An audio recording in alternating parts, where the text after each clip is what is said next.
Welcome back to another episode of Keoni Chats. If this is your first time checking out the show, I say welcome, and that all episodes can be found on all major podcast platforms and YouTube under Keoni Chats. And if you'd like to be in the loop for when episodes are announced, you can follow the show on social media. That would be KC Media 13 on Instagram and Twitter, and Conluke Media on Facebook. If you're watching on YouTube, on the lower right-hand corner, you'll see a little tag from my website, keoniconlu.com. KEONICONLU. That's where not only the audio and video elements of the episodes can be found, but also my other creative outlets in terms of the DC Animated Universe review series and the NFL mock drafts. And I like to take some photos. I don't know if I'm good at them, but I like to just still take them. It's fun. That's where those can be found as well. So this week's episode is with Annie Weaver. To fully describe Annie, let me put it into the context of high school. So, this doesn't really matter, boy, girl, everything in between, but everyone has had those moments where you feel confident enough, and you can talk to people, you can have fun conversations with people, but when it came to talking with someone that's in the very pretty people group, or just within that highly attentioned group of people, then your confidence is shaken. That's what Annie was in my eyes during high school. As you'll see in any of the marketing work I put up, or if you're watching this on YouTube again. Annie's a good-looking woman, and so I wasn't sure if she'd be interested in doing this, but luckily I laid the foundation down by having her older sister Katie on as a guest early on in my podcasting guest days.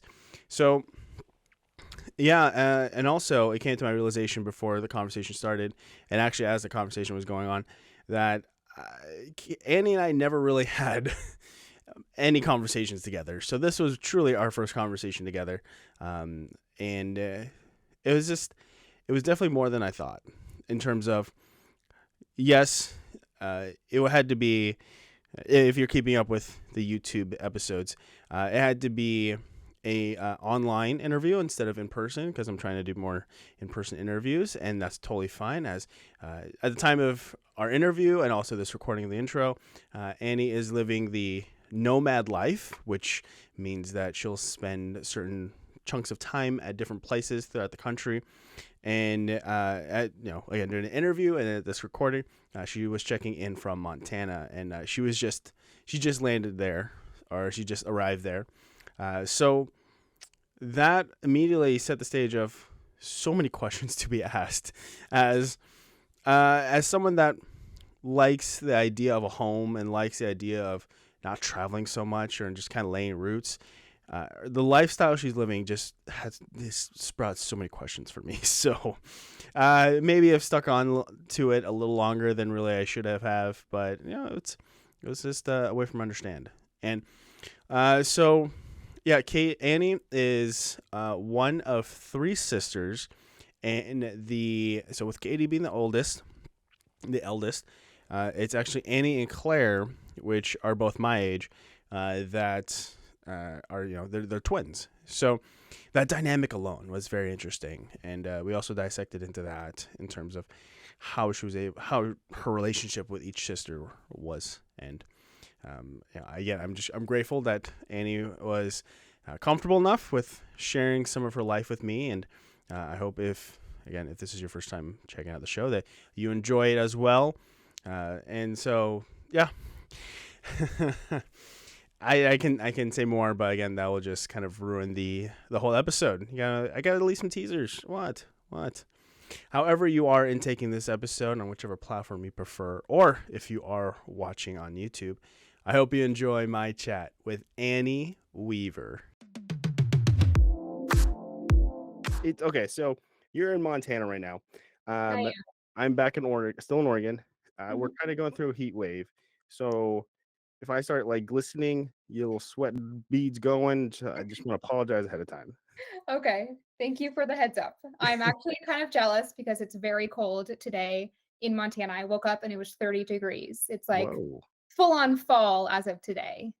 It's So kind of so sad. when you do experience this 30-degree, but then you see back home, you have family members dealing with like at least 80-degree plus Mhm. days. How are you feeling? I'm like slightly jealous because I feel like I am not quite ready for fall weather. So my sister Claire, she just told me that it's slightly smoky in Portland now.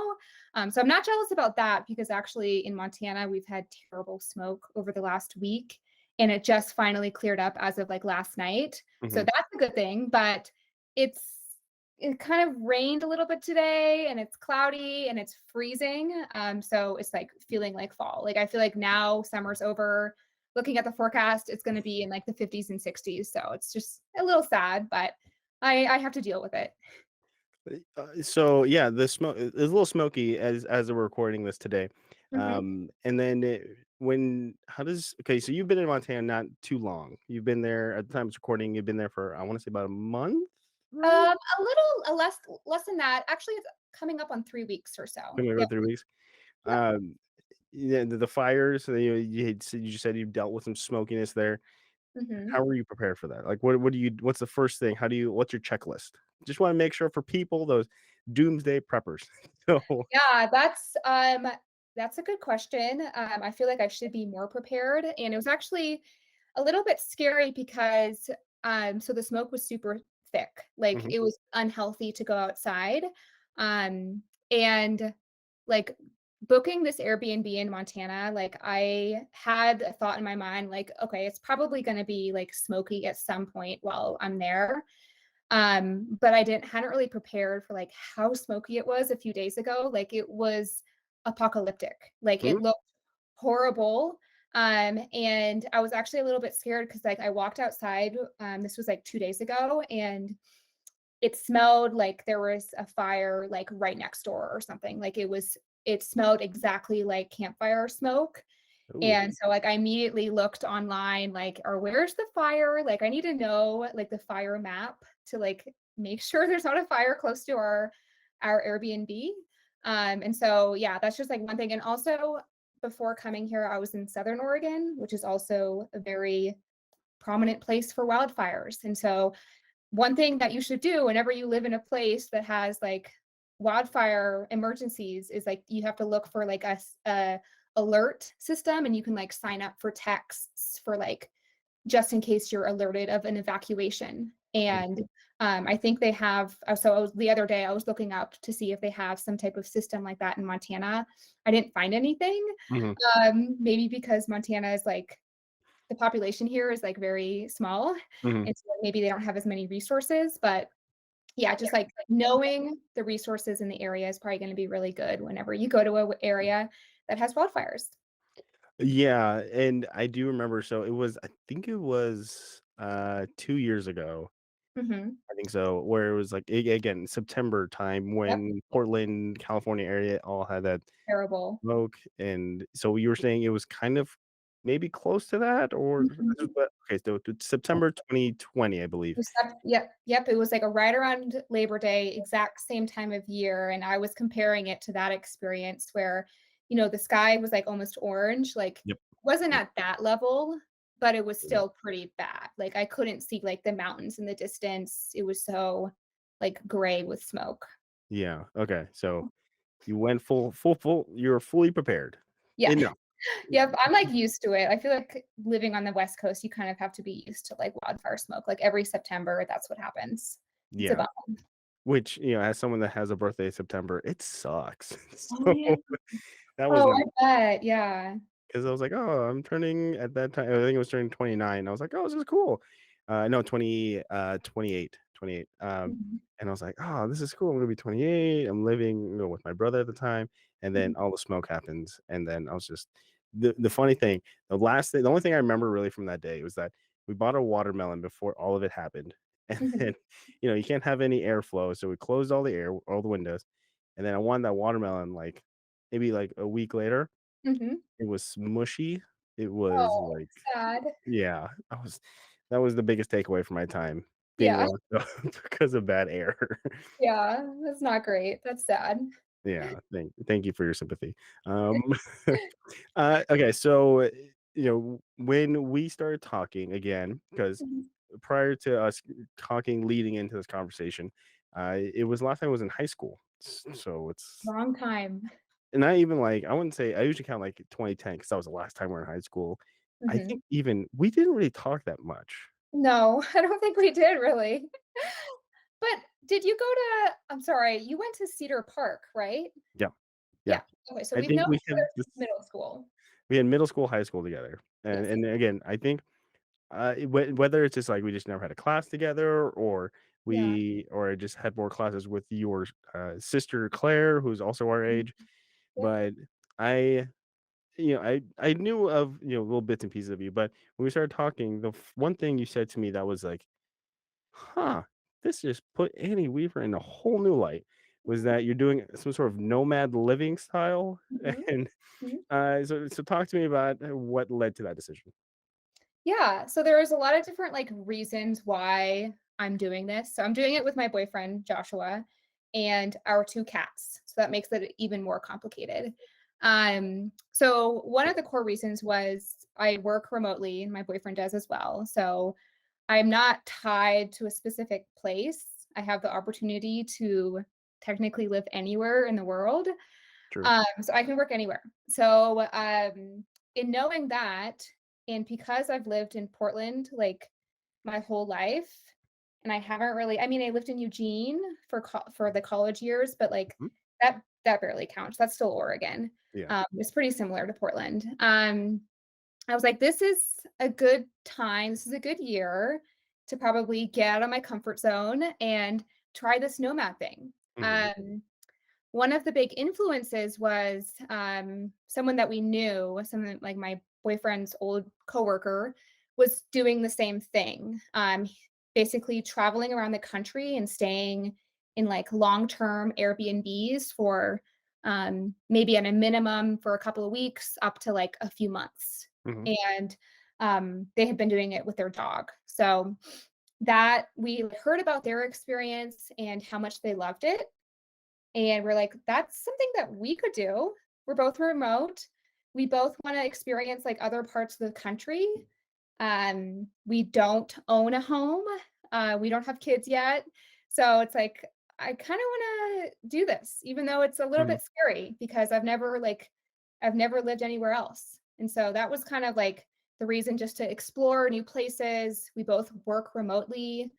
Those are, yeah, I guess the key reasons. So yeah, as long as you can find a place with good Wi-Fi, then you really can do your full job. Yeah, yeah. So when you told me about this, and what's always been a challenge, ever since I started this podcast journey and reconnecting with people, it's Mhm. like, don't ask too many questions right off the bat. 'Cause you're like, oh, I have so many questions, but it's like I don't Yeah, overload you. yeah. The first question, I was just like immediately like screaming in my head. I was like, how? Okay, so like a nomad living, it consists of traveling in a car of some sort Yep. in confined spaces for long periods of time. How do you not lose your mind? How do you stay in the car? How do you not snap at Joshua? How do you not just like, get snippy with the cats? How do you Yeah. stay you and not, fly off the handle? Yeah. So I guess one of the key, like when you think of like nomad living, one of like the key things that you think about is usually like, oh, van life. I feel like Mhm, people living in a van. And that's definitely different than from what we're doing. I mean, we are, like we have said, like our home is our car, because that's like we pack everything into our car and then move to the next place. mhm, Um, We've only so we're I would say, like, we're still in towards the beginning of this journey. So we haven't had a lot of time.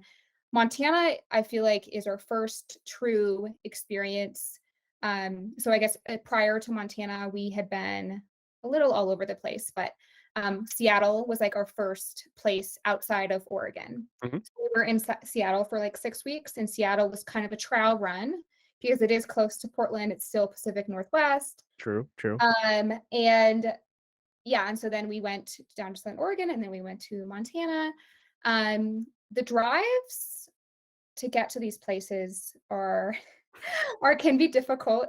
Um, so like one thing that we've learned is that so we are traveling with our 2 cats. Mm-hmm. And one of our cats is really chill. His name is Benji, and then our other cat, Zazu, is not so chill. And he's constantly meowing and kind of Mm-hmm. freaking out in the car. And these car rides that we do are usually around like 7 or 8 hours in length. We have learned that we have to get like a some type of sedative to give Is, to Zazu. is it a big car, little car? What size car are we working with? It's an SUV. So we Okay. Okay. prior to doing this back in April, we both had our own individual cars, which were sedans, Mm-hmm. small cars.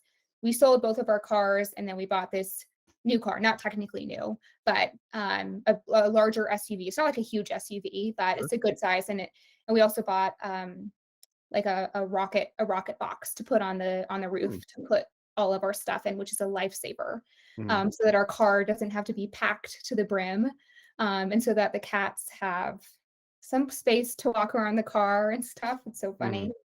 funny. But yeah, the car rides can be stressful. We're getting better at it. We're getting really efficient at packing the car and having a routine and knowing when to give the sedative to our cat, which is kind of it sounds bad, but that's what we have to do because we don't want Mm-hmm. him freaking out for 8 hours. Um, but yeah, and then when we're in the like so we're in Montana, we're like pretty isolated here.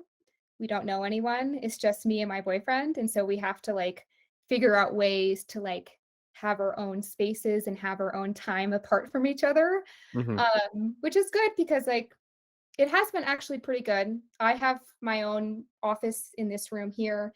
My boyfriend works outside a lot, so we have that kind of divide. Mm-hmm. Um, just like knowing we are independent people and we both know we need to have our own spaces, and so we're like mindful of that. So I think that's been good, and we're still learning our boundaries. Mm-hmm. But yeah, it's been a learning experience, but it's been awesome so far. Yeah. So first off, what does he do for work that he has to be outside a lot? Oh, he doesn't have to work outside. He just likes to be outside when he's, like, on Okay. his laptop. Okay. Gotcha. He's just, like, working there's, like, a little patio. Okay. But that'll probably have to change since it's gonna be getting colder.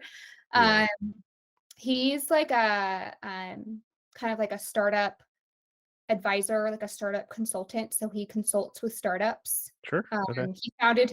He's founded actually a few startups, Hmm. but he's very much into tech, and what he does is kind of like, partnerships, like business development, marketing, things like that. So I'm living with my partner now. We've gone, and again, at the time it's recording, we're approaching about 3 months of living together. And one of the things that she was concerned about, and we both talked about in great length, was like, okay, if I'm mad at you, I can't go to my home. And if you're mad at me, you can't go to your home. We're Mhm, stuck. We're in this house together. Now, when it comes to one thing is like, sharing an apartment in Seattle and then, doing this, doing that. But mhm. it's gotta be hard to try to navigate those, like, how to handle when we each other are angry when our new home is something we don't know what looks like yet, right? Or how have you figured out that whole, "We have a Yeah, conflict. How do we find time to cool off?" yeah, so, like, when we were in Seattle, our Airbnb was, like, basically a studio. Mhm, It was really small, and so we had like, we had no rooms to divide each other, so we were, mhm, like, really on top of each other, but I will say that, like, we are really good we don't really have arguments, we don't really get that mad at each other, which is good. I think we have a pretty healthy relationship, um, but, like, I would say like, if he has to go blow off steam, like, what he does is he likes to go for car rides, he just goes out and drives mm. somewhere. Okay, 'Cause, okay. like, that's not what I do. I actually don't even though I'm, like, living this nomad lifestyle, like, I don't like driving in the car. That's not a way for myself to de-stress. Mhm. So he'll do that, and he's definitely done that a few times. He's just gonna go for a drive for, like, an hour or something. Uh, Okay. for me, it's like this is kind of getting into the realm of, like, me being unplugging and de-stressing, but, like, if I need to like not do anything with him. I'm just gonna go watch TV and relax by myself. Yeah. And he'll plug in, he'll put on his headphones or he'll leave the house. And so we Yeah. have like, kind of our own separate evenings, basically. And Okay. I feel like that happens semi frequently. We're not like mad at each other, but we just like need our space. Yeah. No, I get Yeah. that. I know there was time where I can't remember which weekend. Obviously, I'm not gonna remember which weekend, but it's Mhm, just she was looking like we can pick up on each other's like like mannerisms. If mhm. she's like maybe a little more quiet, maybe not giving me eye contact, I'll Yeah. be like, okay, something's wrong. So after like maybe doing some a weekend or like maybe some chores or whatnot, she's like, Mhm, we spent like 4 days together. I need like 10 to like maybe 30 minutes mhm. just like by myself. So I'm like, okay, okay, thank you for telling me. And Mhm. then I was like, I'll go work on my podcast stuff, or I can go outside and do this thing called reading a book. I'm hearing what's that? I have no idea. Yeah. But so, and actually, before we were talking, or before we start recording, I should say, Mhm, we talked about how we don't feel like we're over 30. You're still in the 30s. I'm heading again. Time this interview, heading into 31. mhm, Uh, mhm, and this was one of the reasons that we were discussing it. But I was like, oh, this would be great podcast content. But mhm, um, when do you see any day or any like stopping point of this nomad living where you're like, mhm. okay, once I get here, we're good. Let's start laying our roots. Or are you just still in the flow of it Yeah. all? Yeah, so we, like, have this, like, rough timeline, for our journey. It's not gonna be never ending. We started in technically started in May of this year, and we wanted it to be around a year, at least Mhm. a year or so. So, we were thinking maybe next May is when we would maybe finish up. Okay. We're doing a basically a whole loop of the country. So we're in Montana now. We're going to go to the East Coast, then go down south, and then go through Texas and the Mhm. Southwest, go up through California, and then end again in Oregon. Mhm. So basically a whole. Um, and we've recently been having conversations about like what comes next. Are we going to be just like renting a house in Portland? We Yeah. are we going to be buying a place? Like financially, I don't know if I'm gonna be ready for that next year to buy Sure. a place. Yeah. It's a lot, but in maybe 2 years from now. So, we're thinking about maybe settling down in Portland next spring, next summer, renting a place, spending a little bit more time exploring a certain neighborhood in Portland Mhm. to see if we like it, and then potentially buying. We have decided that we want to have a home base in the Pacific Northwest, most likely Portland, because that's where all of our friends and family are. Sure. Yeah. And through this experience, we've been like learning more and more. Like that's truly what's important is being able to like see your friends and family. Like I'm flying back to Portland in a few weeks just Oh, to see some friends and some family because it's been a yeah. while, it's been a few months.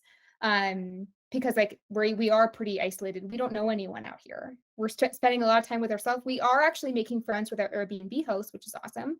There you But go. it makes you value like being close to people that you love.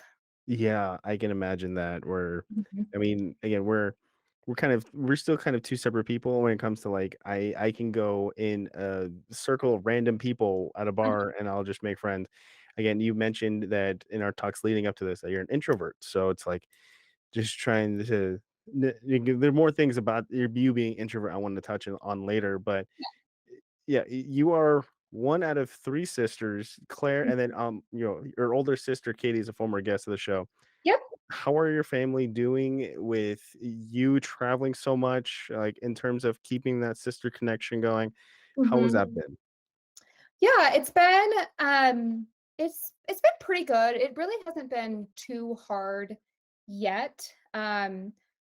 Claire just drove out to Montana this Yeah. last weekend, so that was one thing, and it had been, I think, almost 6 weeks since I had seen her, so Claire is my twin sister, and I've never, like, lived in a different area from her, and so I Hmm. feel like that's probably could be, like, the biggest struggle is, like, being away from her, and I'm sure she's gonna watch this. Um, I would hope so. Hi, Claire. yeah.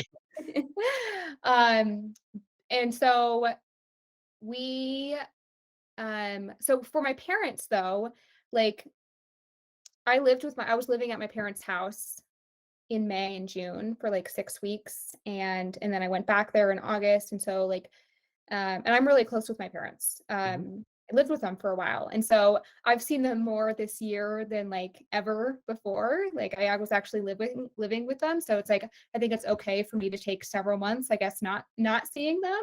Yeah. Um, and then with Katie, it's been I feel like it's been, I haven't seen actually, sorry, I take that back. Katie actually came up to Seattle Ah. to visit me.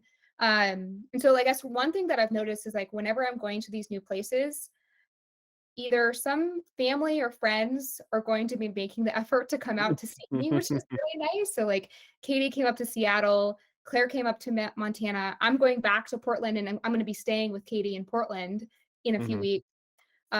In New York, I already know people who want to fly out and see me in New Hmm. York. Hmm. So it gives them, I feel like it gives my friends and family actually an opportunity to do a little bit of travel to come out and see me, which has been Yeah. cool. But it's been pretty good. And also with, like, my parents, like, we have a biweekly Zoom call, Oh, and Claire wow. also joins. So Nice. that's another way we have like this catch up call like every other week. And so that's been great. Yeah, and in my research process for our interview or our chat was just it's exhausting because you are a very social media person where you have a lot of photos, but I do like deep dive on people's social medias and Yeah. pull things that I want to ask follow-up questions on. I Mhm. saw a few photos of you with your folks, and the chemistry just seems very like strong. It's Oh, like yeah. you can tell that your dad is kind of the jokester. Am I Mhm. correct to assume that? And then mom Yeah, kind of he's a he can be a jokester, but he's also very gullible. mm, And so it's, like, fun to, like, I don't know, make jokes about him or make him fall for things. Like, it's yeah, easy to prank my dad. yeah. Yeah. What's a good prank that you and your other, Claire and Katie both orchestrated together? What's a Oh good prank you gosh. played on your dad? Oh man, I don't know if I can think of one off the top of my head. Yeah, Uh, not a problem if you can't. I know it's kind of like yeah, there's definitely it's been been a while. times, but I feel like I can't really think of one right now. Yeah. I'll think on it and get back to you on that.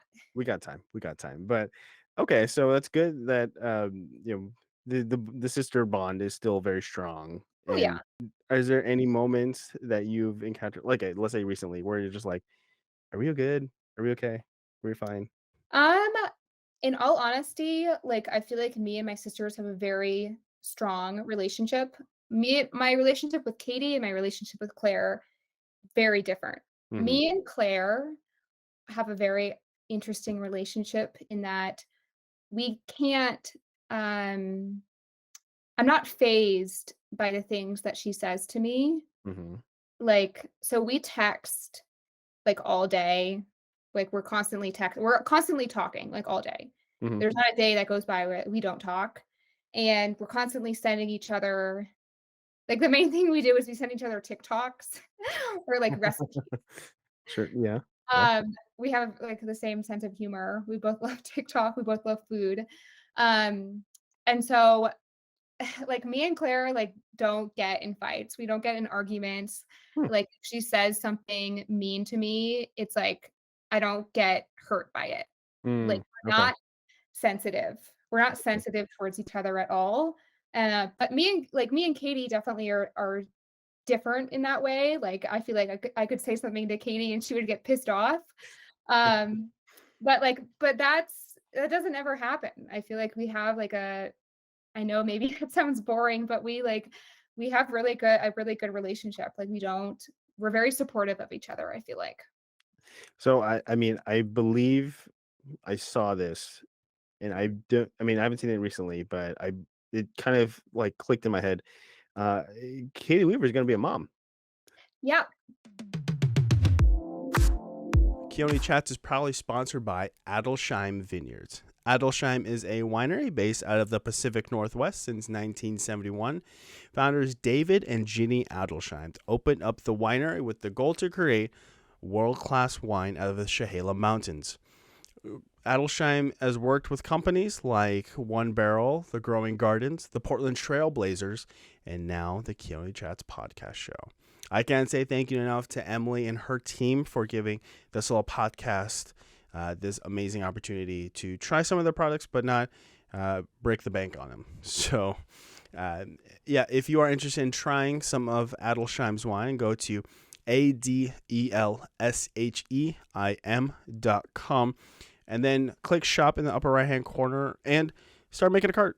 Put in some rosé, put in some Chardonnay, put in something sparkly. But before you check out, use a discount code Grand Crew, GRANDCRU, for 20% off your total purchase. As we're recording this, we're about to head into the holiday season. What better way to start stocking up the gifts and also save some money by using this discount code? Because I'm not a big wine drinker, but when I do, this is the best place I can think of, and I have tried it, and it's like, oh, okay, all right, Adelsheim. You might make me a wine drinker after all. You must be 21 years and over to purchase any alcohol from Adelsheim, but if you would like to use that discount code for anything in the merchandise section, I say by all means, go ahead. And everyone, please enjoy responsibly. Yep. How do people being an aunt? She's I'm gonna be an aunt. I was about to bring that up actually. Yeah. Yeah, she's due in a few months. She's in her third Oh. trimester. Really, that's going to be just a huge change in our whole like family dynamic. Katie having a baby, like she's the first one, and I'm so excited. I'm so excited to be an aunt. I'm definitely flying back for that. I'm definitely going back to Portland like when she has the baby because I like don't want to miss that. Of course. But yeah, super excited. So my partner Jamie and I, we have started this Mhm. tradition of anytime we go to, like, let's say a town in California, or we're going to somewhere in Washington, we would get like a Christmas ornament that has the name of the city and at least some memorabilia. Yeah. Saying we were there, because she's a big Christmas person. I'm so on it. Honestly, sorry, honey. But uh, are you starting to strategize for that with this nomad living? Maybe get something from each town to help? Oh, yeah, that's like the ornament thing, that's like a really cool idea, I like that a lot. I have said that I wanna start getting souvenirs, as cheesy as it is, in every place that we go to, because I Yeah. wanna, like I wanna collect things and I wanna make memories, and so I have started, every place I guess I didn't really get anything in Seattle. I'm trying to take a lot more photos, a lot like, document a lot more things, a lot more Mhm. memories. But yeah, I have been trying to get things, like, in Southern Oregon. I got, like I guess it wasn't for me, but I got, like, this awesome mug for my boyfriend. He loves mugs, like, for his Mhm. coffee. I got a T-shirt here from Glacier National Park. That was last week. We've been getting a lot of like food, I feel like souvenirs, Yeah. different places, like coffees and jams and things like that. Like we're foodies, so we love Yeah. that. But also we started like a separate I started like a separate Instagram account where me and my boyfriend are both on the account and we can post photos of our journey. And so I've Mhm. been ever since we started actually back in like May, I've tried to be like way more active on social media. I've tried to like take way more photos, videos, and like post it. Like prior to that, I feel like I would go sometimes months without posting. I was Mhm. actually pretty active about posting like videos or stories, but that's like another way, just trying to document the journey so Yeah. that people can follow along if they're if they're interested, just to see True. where we Side question. yeah. So, growing up, you and I both middle school, high school, Mhm. I've always put you and Claire kind of in one sentence, like, "Oh, it's Claire and Annie. Oh, it's Yep. Claire and Annie, Annie and Claire." Mhm. Um, with this nomad living, what has been like to finally just be Annie? Yeah. That's that's a tough question because it's Yeah. I feel like I because that's because being a twin obviously is a huge part of my identity, and Mhm. that's how everyone I grew up with, um, that's how they know me as, like, a twin, Annie and Claire. Yeah. Um, but it's been interesting because, like, with my job and I just had this experience the other day, it's like a lot of people that I work with, like, don't know that I'm a twin. And then I Hmm. tell them, and so I told one of my coworkers the other day, she's actually new to the company, but I told her, I was like, "Oh, yeah, I'm a twin. I went to Glacier National Park with my twin." And she, like, freaked out. She was like, "Oh my gosh."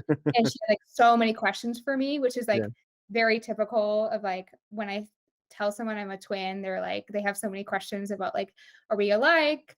Do we have the same thoughts?" Things like that, which I don't mind those questions. Sometimes actually I like getting those questions because it's nostalgic. Because I Yeah. feel like as an adult, I don't get them as much. True. Um, but if I'm being honest, like, it has been a struggle to, like, who is Annie Weaver, like, outside of being a twin? Mhm. And I feel like over the last 2 years, I've definitely, like, branched out more, I think, revolving around my career and, Mhm. like, moving into a space in my career that, like, I really wanna be, I feel like has helped with that and just, like, doing my own thing and being part of and being doing this Nomad thing definitely helps as well. But still, like, being a twin is always gonna be part of, like, who I am. It's gonna be a core part of who I am. So Yeah, that was one of the things, like, coming into this conversation, I was like, again, the fact that we barely talked in high school, barely talked in middle school. We knew of each other, I like to think, and then, uh, just that and just how you've created your own identity Mhm, as you left college and, started living that life. And then mhm. when you chose your career, my first thought was like, I mean, Katie has a very successful photography career. You're taking Mhm. more photos. Yeah. It was it hard not to also go down that path, or was it kind Yeah, of easy to just, like, say, "I'm gonna be a researcher?" yeah, I so, like, when I was in middle school and high school, and probably even a little bit in college, like, I remember I loved photography as well, and I would take photo like, me and Claire both took photos quite a bit, and I remember my dad and he says it to this day, is like, "Just because Katie's a photographer doesn't mean you have to stop taking photos." True. And, but I don't think that was the reason why I stopped taking photos. It was just kind of like the technology. I got, like, a smartphone, and the Mhm, technology evolved, and I just started taking photos on my iPhone instead. Um, mhm, but yeah, I never had, like, a career goal of, like of moving into that space, and Katie definitely leaned into that way more when she was younger, and so it was yeah, just more of a natural progression for her, and, like, I had always wanted to do so I'm a user researcher or UX researcher. But that's like actually a bit different than what I like studied in college or grad school. Like I was very much in the environmental space. I was mhm, all about like climate change, sustainability, things like that. I made a pivot in my career like a year ago. But yeah, I had always been motivated by having a career related to the environment, to climate change mitigation, probably because of my parents, actually, because my mhm, parents are like super environmental and they built a passive home. They've just like instilled that in me. And so, like, it's kind of funny because like I feel like the three of us, like, so like I went down like the environmental path, Katie went down the art path, mhm, photography, and Claire went down the finance path. And like all of those realms are like my parents' interests too. I feel like my dad is like super into finance, so Claire went down that. mhm, Kate or my mom's like she's like an artist. She's like super into art. The both of them are really into environment, and that's what I went into. So it's kind of funny thinking about that. We like mhm, kind of all um did similar, I guess, kind of similar things that my parents were interested in. yeah. Has your parents ever ran this crazy hypothetical of all 3 of you working together some way, somehow? It's like, "Oh, you can run this environmentally friendly, business, and then Claire can do the books, and then, if you need any marketing, then you can work with Katie," and Yeah. then it's Um, like, "Oof." I feel like they haven't really thought about it, but me and Claire have had ideas of like working together, but actually not in any of those 3 areas. Hmm, It would actually be related to food. Me and Claire are like really into cooking yeah, and like running our own um, restaurant or having some sort of like food blog or something like that.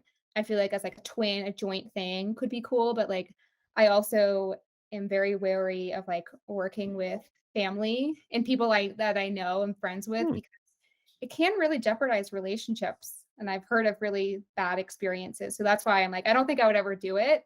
yeah. It's fun to think about, but I just don't want to ruin relationships. Yeah, my dad, he was a electrician, and he basically an example I used to do was like, if you remember, do you remember Dutch Brothers? Dutch Oh Bros. yeah, of course. You Yeah. know how they play very loud music anytime you go in there and you have to scream your order to them? He was the guy who installed those speakers. So Oh wow. Okay. so he was kinda getting his own business up and going of like, "Oh, yeah, we're gonna have this electrician company, and then you, Keoni, are gonna be the receptionist, and then your brother's gonna be Oh. IT." Like, "Dad, no." You never A, wanted to go down that route? You didn't I want to do it? I was like, "A, you can't afford me." So, and B, I was like, yeah, basically along your thinking, I was like, "I don't wanna work with family." Yeah, it's just a little It's bit risky, I would say. my place of work right now, it's a family-owned business, and then anytime, like, the son has to reference, so the, dad is the founder and owner, and then the Okay. son is one of the partners, so anytime he has to reference his dad, he says, "Oh, have you seen David?" I'm just like, Oh, even though it's his dad? "Yeah." Yeah, That's I was like, really funny. "Weird." Yeah, that is weird. So, okay, so you chose researcher, and then how does, being a researcher and using, I believe it was user surveys, and then like let's say some others, so I'm gonna butcher the like the That's description you told me. that's okay. Um uh how has this career path kind of fit in with that, again, that introvert life that you have outside of work? Yeah, I feel like being a researcher when you're an introvert is like a natural fit. Um, you kind of have to go out of your comfort zones when you do interviews. Mhm. That's obviously a huge method that we use when you're a researcher. But I guess for a little bit of context, I have been in this like transition mode in my career for like a year now. I was like hired as like I was hired as a researcher and then my title changed to research consultant, which was like this hybrid role of like being kind of a researcher, but also being a customer success manager, which is really client facing. Like you're Mhm. running meetings, you're just making sure you have accounts that are healthy. Um, and like I didn't love that. That's not what I signed up for when I got the job. And so I wasn't super happy about that switch. And it just kind of, they just like forced people to do it. And it Mhm. turned out like a bunch of people quit when that happened in my company.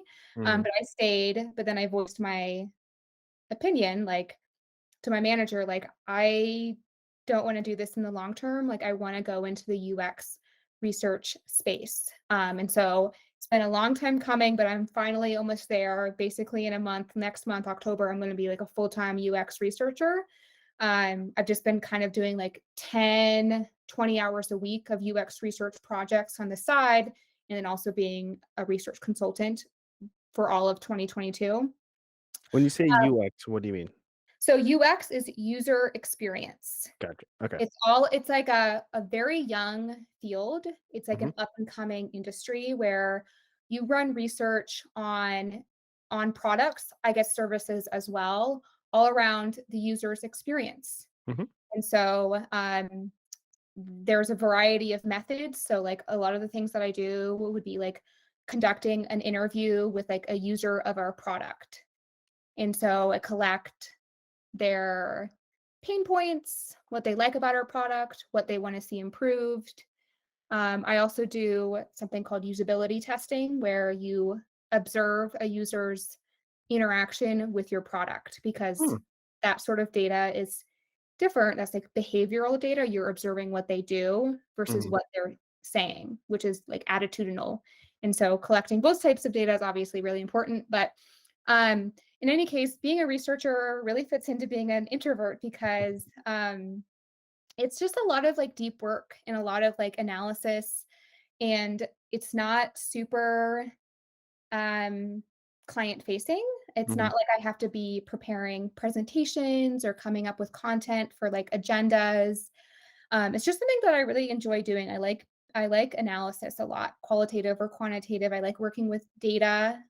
Um, but it's kind of funny. I actually took this assessment yesterday, actually last night, and it wasn't for this interview, it was actually for my job, which is like an assignment that we had for next week, but it's like this strengths assessment.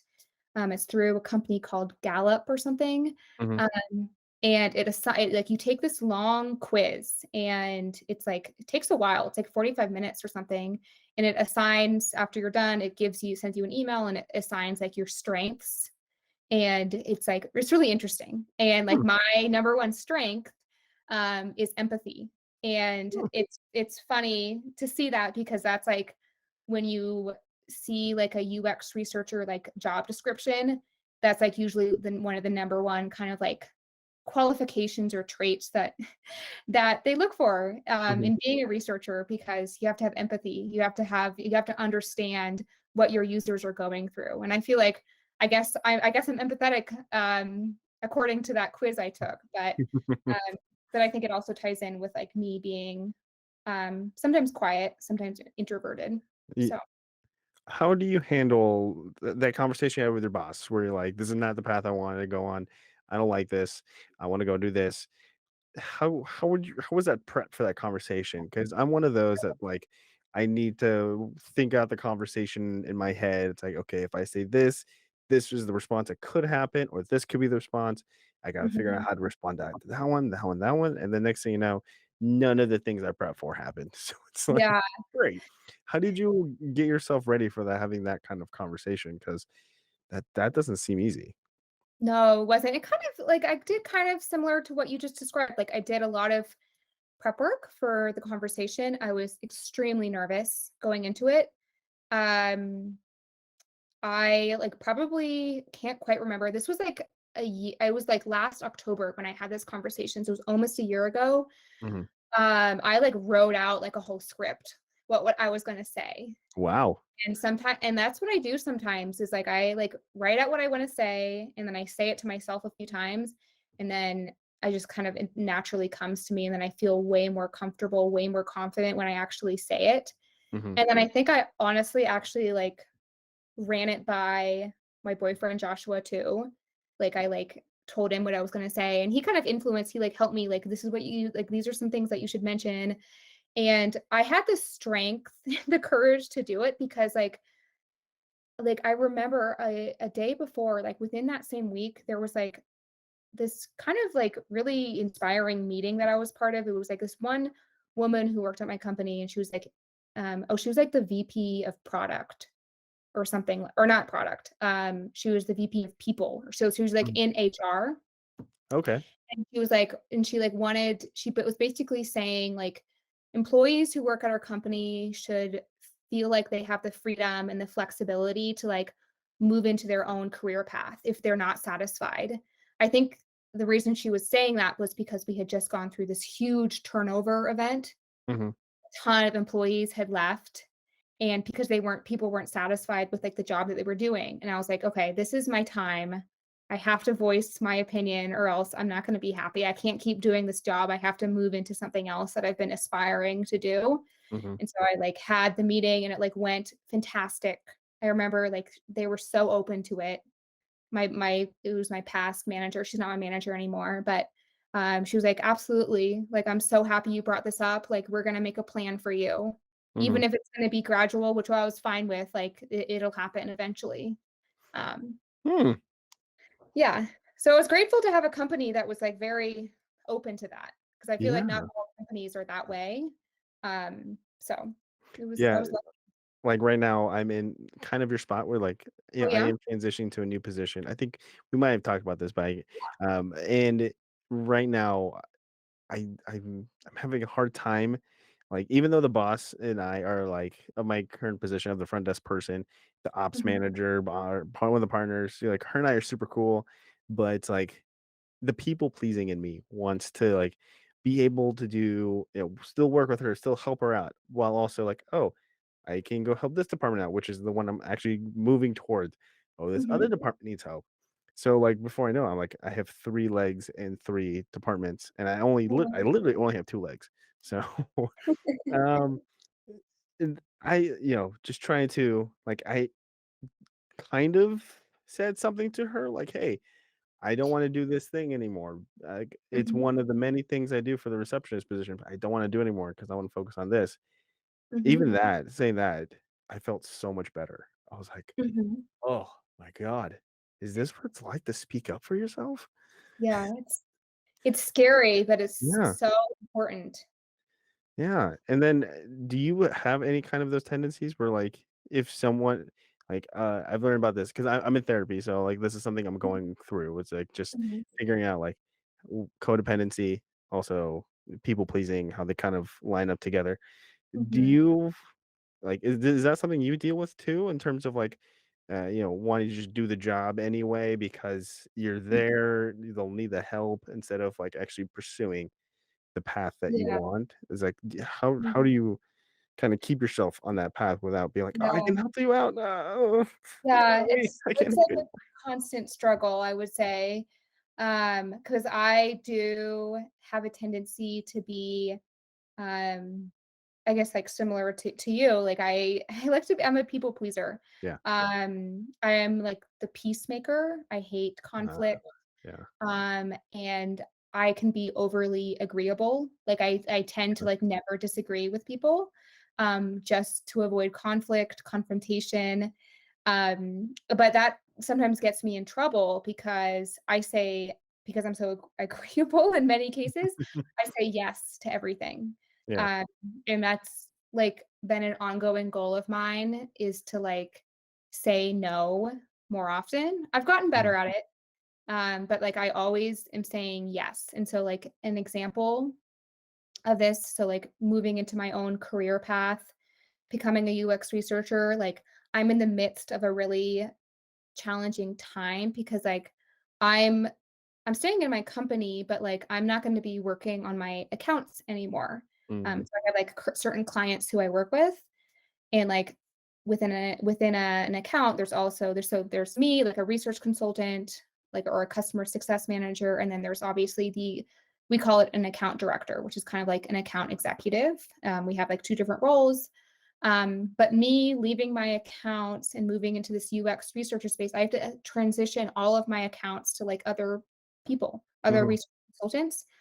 And like that's proving to be like really difficult. And I had like a meeting today where like an account director like literally asked me, please like don't move into this new role yet. Please like hold oh, off. Can you hold off until November? oh, Like, don't like, he was basically saying, like, "Don't do this career change so yeah, that you can stay on the account with me." yeah, And it was like, this was a really good practice for me to, like, be like, "No, I am sorry, like, mhm, I've been waiting for this time for almost a year. I'm not gonna do that. I'm not gonna, like, I don't know, just, like, change all of my plans just for this account. Like, it's gonna be okay. mhm, We're getting a replacement." And and I was, like, really almost about to say, like, "Ah, yeah, let me, like, look into it. Let me see if I can, like, maybe, like, change my timeline and, like, push it out a couple months." Like, yeah, that can't happen. Like, this has no. been in the works for a really long time. So, yeah, that was just an example of that. That happened today. That happened this afternoon. So you're growing. You can see yourself grow as the researcher Annie Weaver. So Mhm, when it comes to let's say hypothetically you're still in Portland, mhm, and then you first off, you still seem to be connected to some of our high school friends. So, or at least the people that were in your social Yeah. circle in high school. Mhm. Um, and when I talked with EJ Akins, I Uh-huh. butchered the last name. Yeah. Uh, when I talked with him, he he said something to me that really kind of struck a chord of like, Uh-huh. okay, is this podcasting journey kind of a way for me to sort of connect it, but not really like stay connected with them? Or Mhm. am I just using this as a way to just kind of shut out the world? But Mhm. I digress. Um, how has it been staying connected with those friends that you made back in a critical time in your life? Yeah. So, like, I had, like, a core group of friends, starting in elementary school, um, and I would say I'm still I still consider them my, like, very close friends. So, like, Mhm. an example is, like, Anna Yep, Stone. You know Anna yep, Stone. yep. I have known Anna since I was 4, and I would Wow. still consider her one of my best friends, Mhm, even though I may not maybe sometimes a few months go by and I don't see her. But, um, one thing I'll say is as a twin, I would say it can be and I don't know if Claire has the same thoughts, but I feel like it can be a little bit difficult to make new friends mhm, when you're a twin because you're happy with you already have a built-in best friend. mhm. Um, so, like, the way that you approach friends when you're a twin, I think is different. I'm just speaking from my own perspective. Sure. Yeah, yeah, It's yeah. interesting to talk to other twins to see how they feel about this, but, like, having a built-in best friend, it's like I feel like there's less of a need for me to, like, seek out new friendships. Okay. I'm open, obviously very open, Yeah.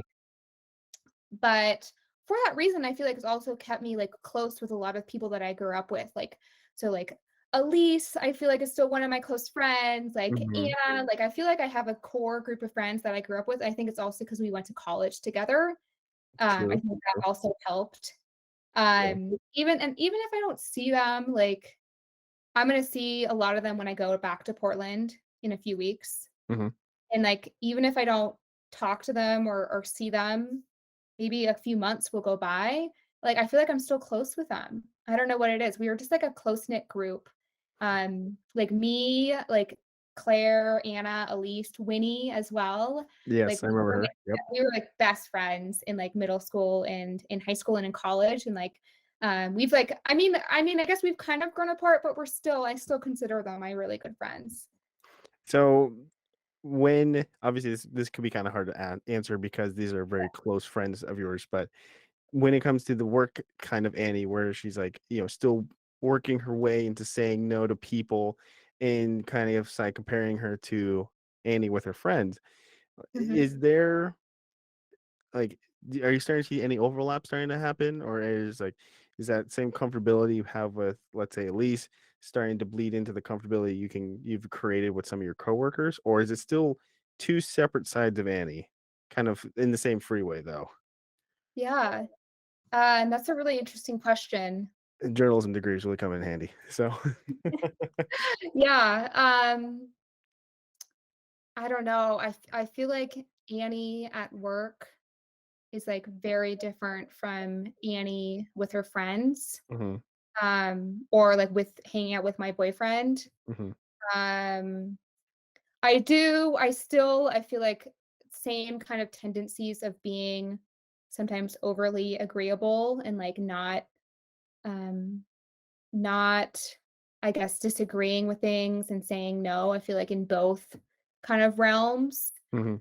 Um, but yeah, like I feel like with my friends and with my boyfriend, I mean, this is probably how it is with most people. Like most people probably are way more comfortable and just way more silly. Yeah, And like that's how I feel like I am, obviously, with my friends. mhm. It's like it's kind of a difficult question to answer right now because I feel like I've been removed from my friends for the last Exactly. That's also a good point. 4 That's also a good 4 or point. 5 months, Yeah. but, I'm just thinking about if you had asked me this when I'm in Portland, like, Yeah. maybe I have a different answer, it would be more of top of mind, but, like, right Sure. now, I've been very like, work has been, like, my whole life. I feel like the Mhm. last few weeks or months I've been so like into it, and so that's like what my mind has been on. Mhm. Uh, but yeah, it's an interesting question, and it's kind of hard to answer. I'm sorry. No, totally fine. Because yes, it's. I mean, I didn't. I also. I was thinking more of like, oh, it's been a while since you've seen some of these people because you are, Yeah. in your working world. Well, then I was like, oh wait, she's also traveling. Mhm. Probably should have thought of that first before I said anything. But so, is it because even in the friend setting, I find myself having a hard time still saying no to some people. If it's Mhm. like over text, it's like, oh, it's easy. I can just ignore it, or just like, oh, you wanted me there like in 10 minutes. Oh, I'm so sorry. I got caught up with stuff. It won't be able to Mhm. happen. But then when Mhm. it's work, it's like, what? You need me there in like 20 minutes? I'm gone. Okay, I'll be on my way.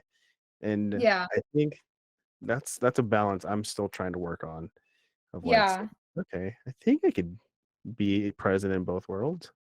Maybe. Yeah. Totally. And I was just thinking like there's another like I feel like factor that has influenced my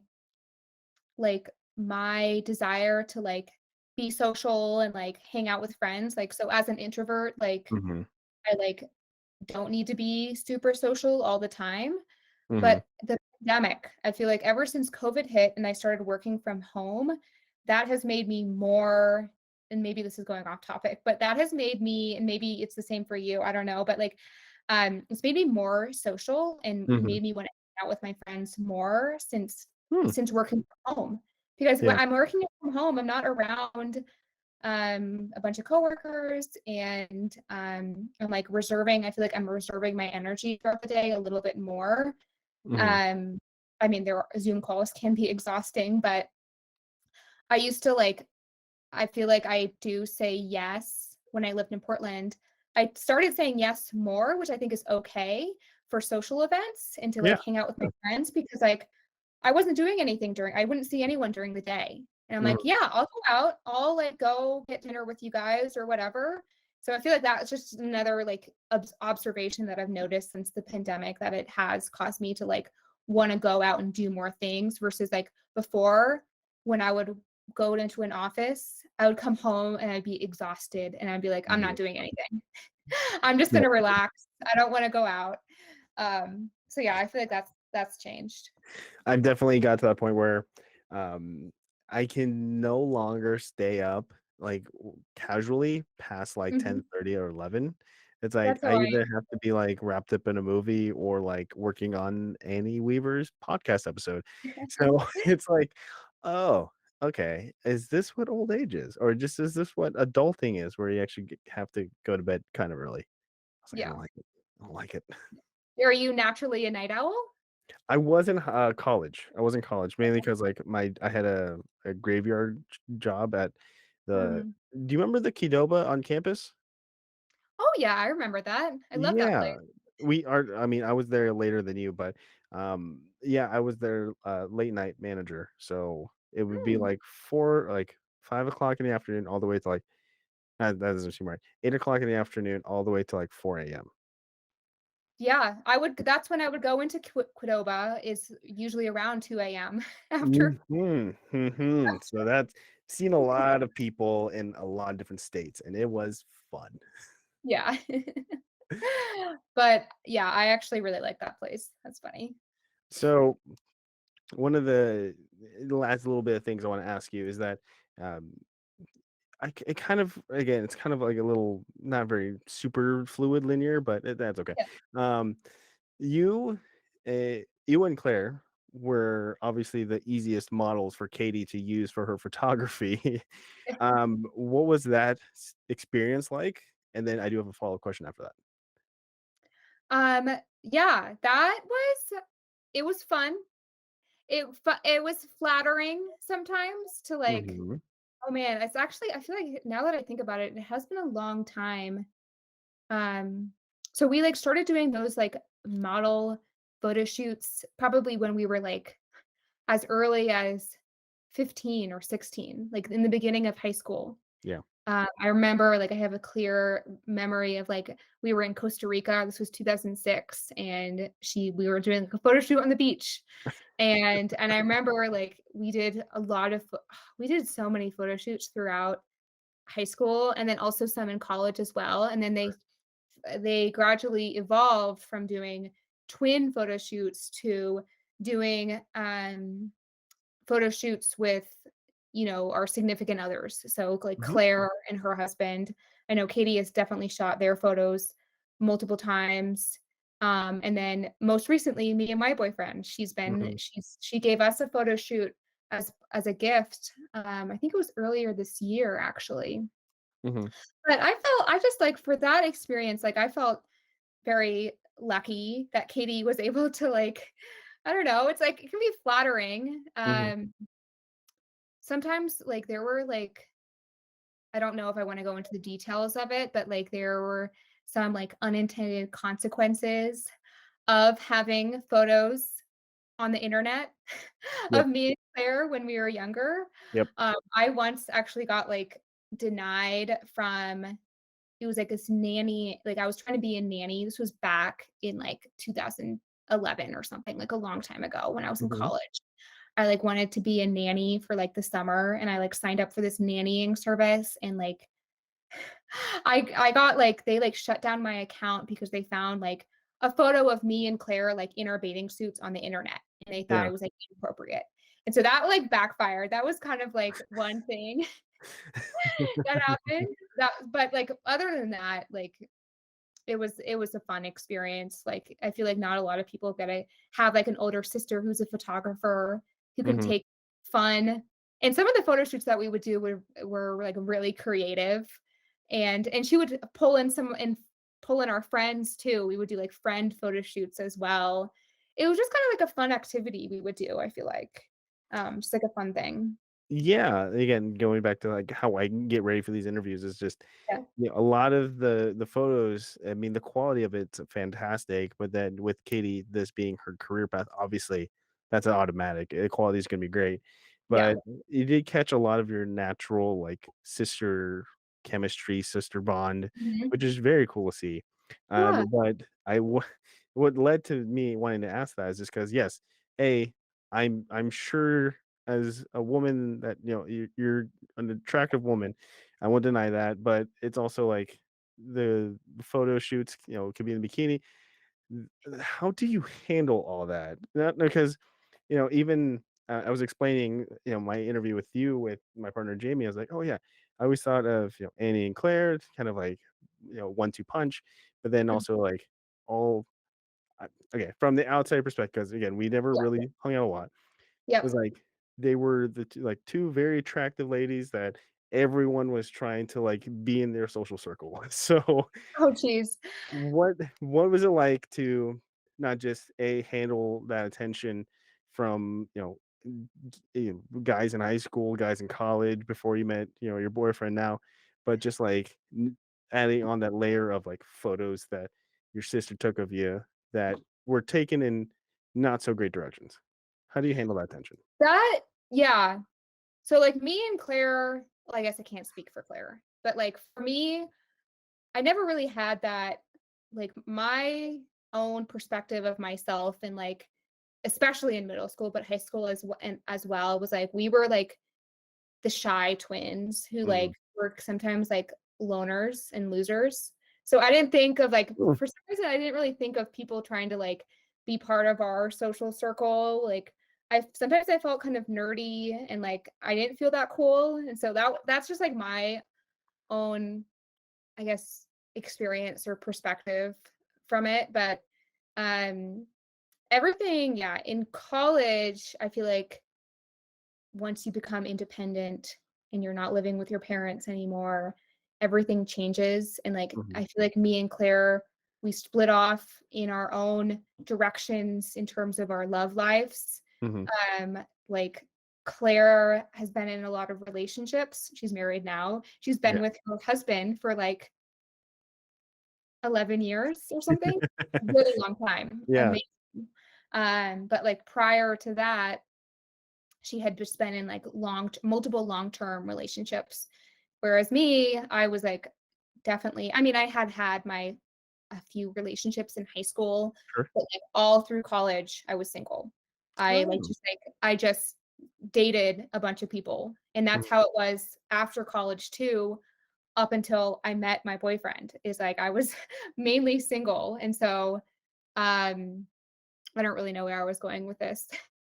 But Yeah, you're just that it just all kind of happens. You don't yeah, really you gotta just live your life, and then anything else that kind of like it's just the yeah, sidelights just you just kind of things just happen. It just depends on who you meet, yeah. where you go.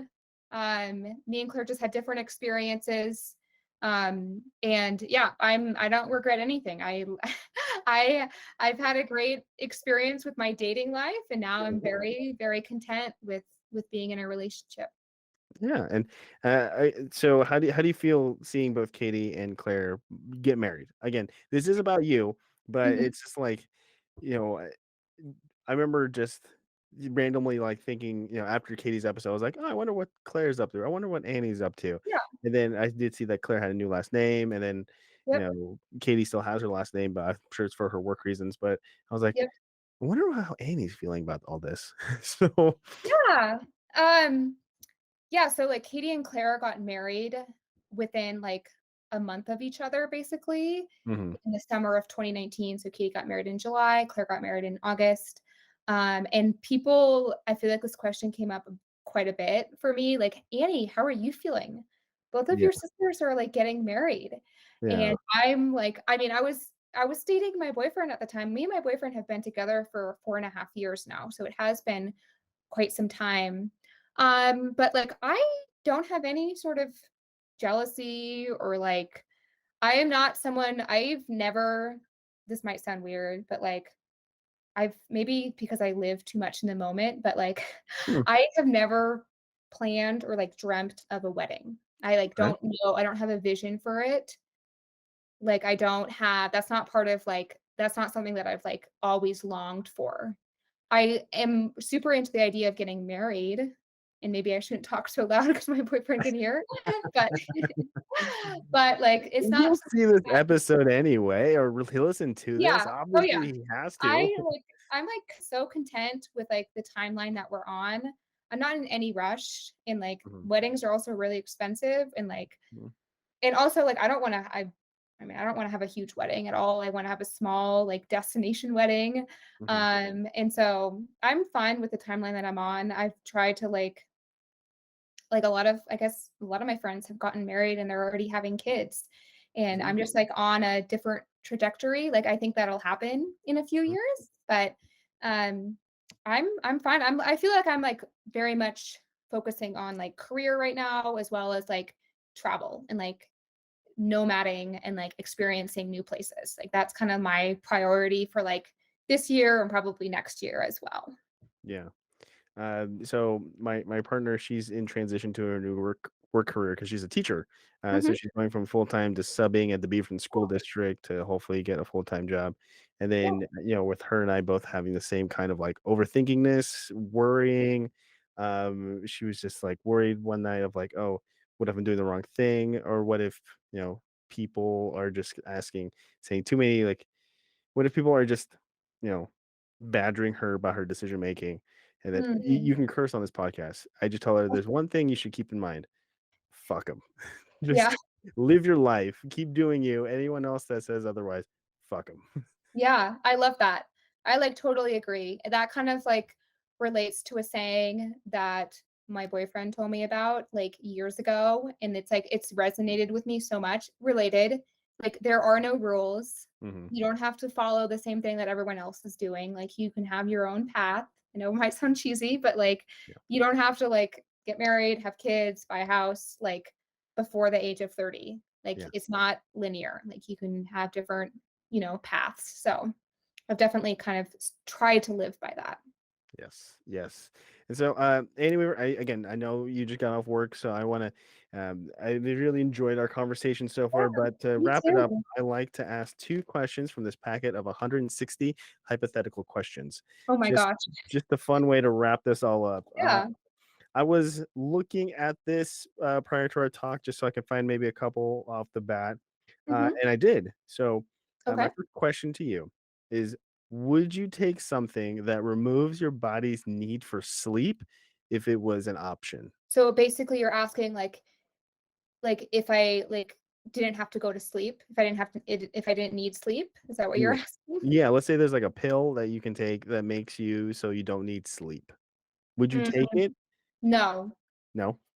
You Nope. I very much value sleep. mm. Like, I believe in sleep so much. Like, I'm an early bird.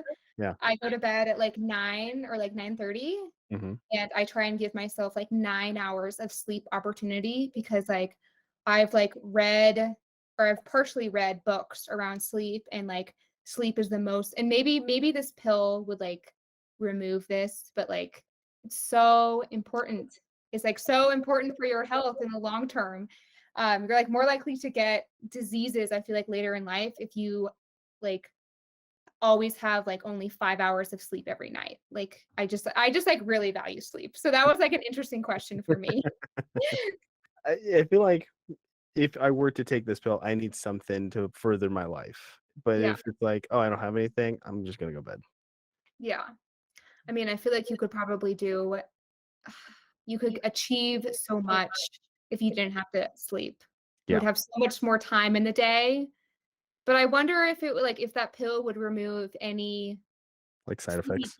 Yeah. Yeah, like, if you took the pill and then you would never get tired, like, that would be amazing. Right?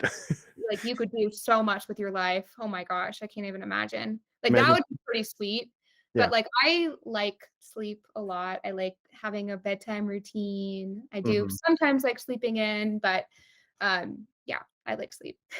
Yeah, yeah, it's, I think in college, this would be very, very beneficial. Oh, yeah. In college, a different story, I would Oh, say. yeah.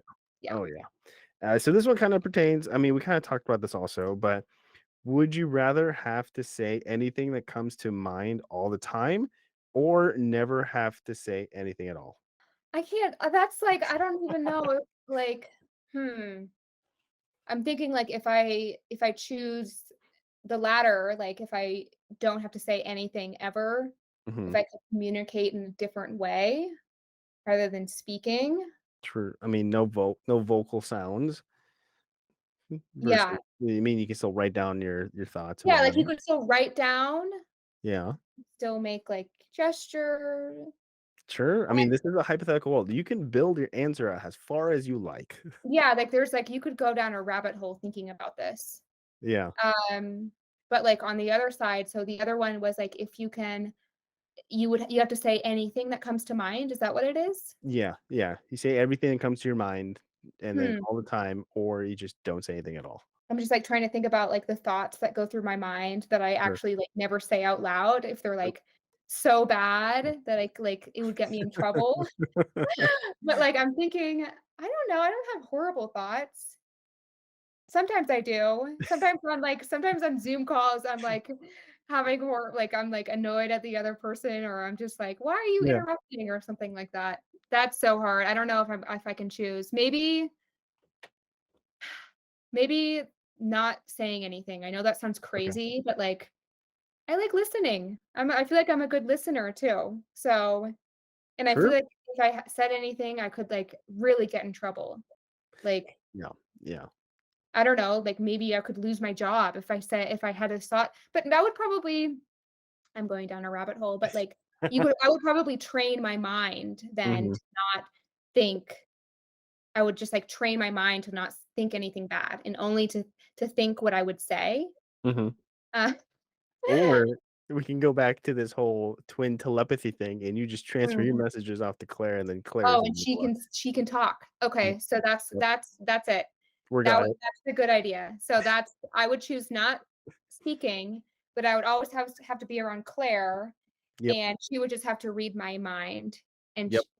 which she kind of sometimes has the ability. She sometimes says things that I was thinking the exact same thing. So it does happen. So yeah, that's my answer. Okay. See, look at that. We got there. We Yeah, we crossed both the do finish it. Yep, line. yep. Awesome. Annie Weaver, you officially have, well, jumped ahead. Where can the people find you on social media? Oh, on Instagram. I don't really use Facebook at all, but it's mostly just Instagram. Mhm. Or I mean, I use TikTok, but I don't You just view, post. use the view things. I just view. Yeah. I don't even know like my Instagram name. I mean, I have 2 accounts. I have 2 accounts that I use. True, true. I'll just, it'll be in the description below for people to Okay, click and follow perfect. there. Awesome. Follow there. Now back to what I was saying earlier. Anyway, you officially have a podcast episode to your name. Granted, Katie also has one. Did you Yep. talk with her at all before this? No, I haven't talked to her about it, but I'm going to. And Ah. yeah, it's funny. I'm gonna ask her about it. Um, If anything, my interviewing techniques have sharpened up a little bit since then. was it a few years ago, or when did it happen? I think it was, yeah, a few years ago, if I think Okay, so. 20 maybe. 2020 or Yeah, I would say 2020, maybe some 2021. So okay. it's it's been a while, but funny is that anytime someone asks me like, "What's your favorite episode?" hers actually is one that comes up because Oh, it's a lot of fun. Her hair was pink at the time, oh, okay, yeah. so if that helps also put a timeline to it. So it's this one is also like I honestly, again, going back to the fact that we never talked in high school, Mhm. so like just is like blowing my doors wide open. I know, it's a shame, but I'm glad that you, like, reached so happy that we did this. Like, it was super fun for me. It was super fun being on the other side. Mhm. Like, being this is my first time ever being interviewed, I feel Yeah. like. So yeah, this was an awesome experience. Thank you. Oh, Giant thank you to the guests for coming on and telling their story, and giant thank you to you for sticking around until the end of the episode. If you like what you heard or watched and would like more from Keoni Chats, the show can be found on all podcast platforms and YouTube. So like and subscribe there to get notified when new episodes are released. Or if you would like to follow the show on social media and get your notifications that way, you could do so by following KC Media 13 on Instagram and Twitter and Conlu K Media on Facebook. So if you'd like to become a guest, you can email me at kcmedia13@yahoo.com. Tell me your story. I'd love to talk with you and love to get you on the show. So until the next episode, everyone, please take care.